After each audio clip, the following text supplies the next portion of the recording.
Greetings and welcome to Pinball Help. Mike here. Today work is continuing on this Stern Seawitch. This is a project that I'm helping somebody restore, and I'm going to give you all an update on basically the progress. We've got most of the parts in. Here in New Orleans, it's Mardi Gras, so everything kind of moves even slower than normally because of the party season. So I'm just going to give a quick update on what's been happening. The power supply has been completely rebuilt, and the game boots up and plays. We've got all of the coils and everything working. Let me see. I've got this little lockdown bar up here real quick. Give you a quick peek inside the cabinet.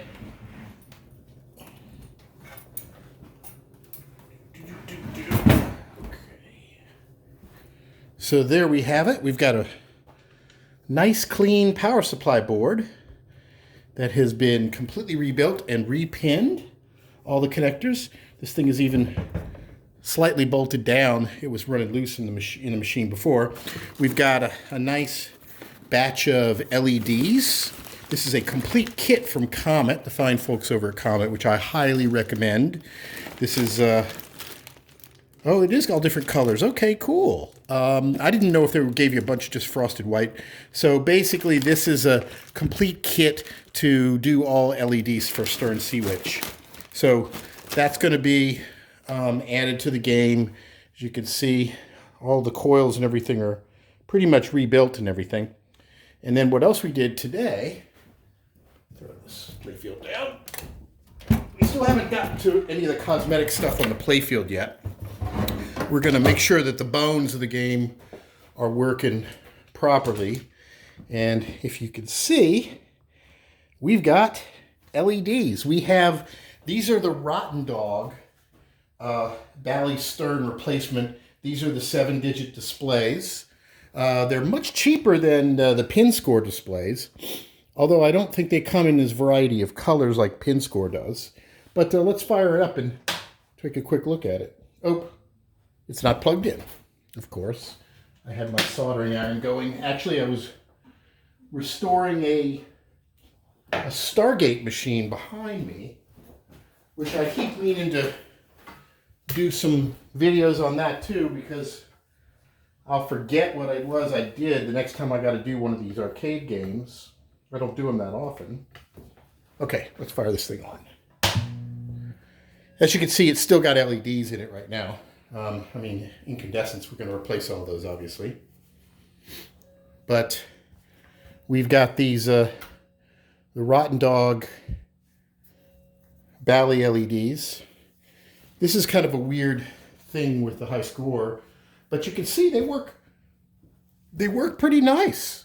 You know, they look very similar to the originals. So if you're looking for something that looks very similar to the originals, they're a good $150 cheaper than the pin score LEDs, which are actually seemingly becoming harder to find.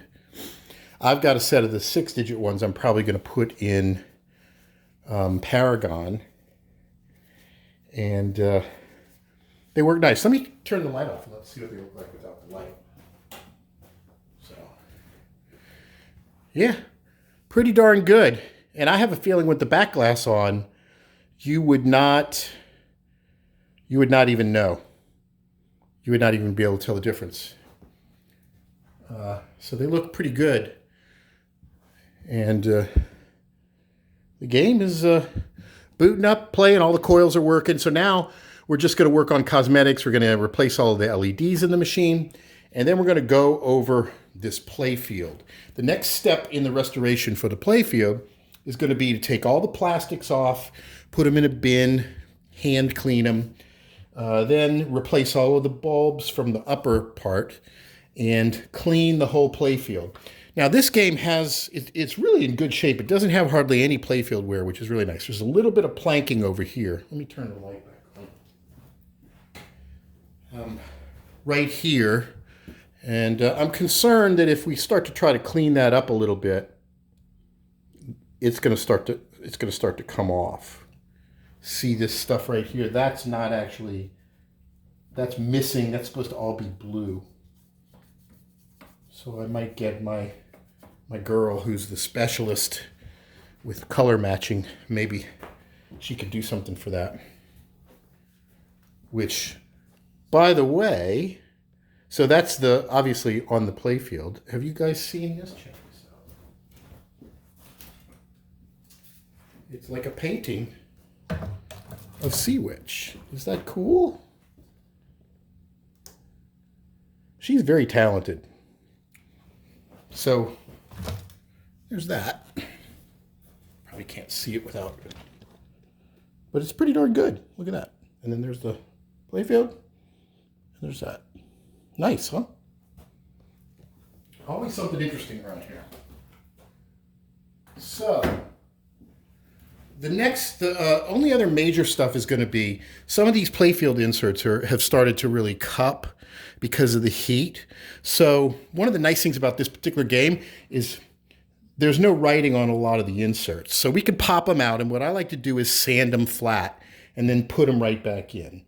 Obviously, if there's artwork on it, it's a little bit harder to do that. But this is especially bad over here in this loop around here. Some of these are actually sticking up. Like this guy right here is, it's pretty concave. It's almost like a banana. I don't know if you can see that. I don't know if we can get new ones, but I don't really think we need to. I've done a video before leveling Playfield inserts for my Card Whiz, or no, Jet Spin. And basically you just take a piece of nice fine sandpaper, 600, 1,000, and put it on a very flat surface and flip this thing upside down and just sand the top of it. And if it's not too badly messed up, you can sand the edges down so it's completely flat again. Now, obviously, there's some silk screening around here, but you could take a Sharpie and add that back if you want. So then we'll just put a little glue on that, drop it right in. But as it stands, these things are poking up a little bit. So if the ball hits this thing, it's going to probably bounce all over the place because a lot of these inserts are definitely poking up. They're starting to come up out of the Playfield. So that's going to be a necessary thing to do.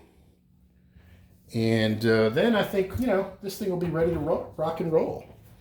It's looking good. We're making progress. Wait till we get these LEDs in here. This thing's really going to pop. So stay tuned for more. As always, I thank everybody for watching. Be sure to subscribe and all of that. And until next time, thanks for watching.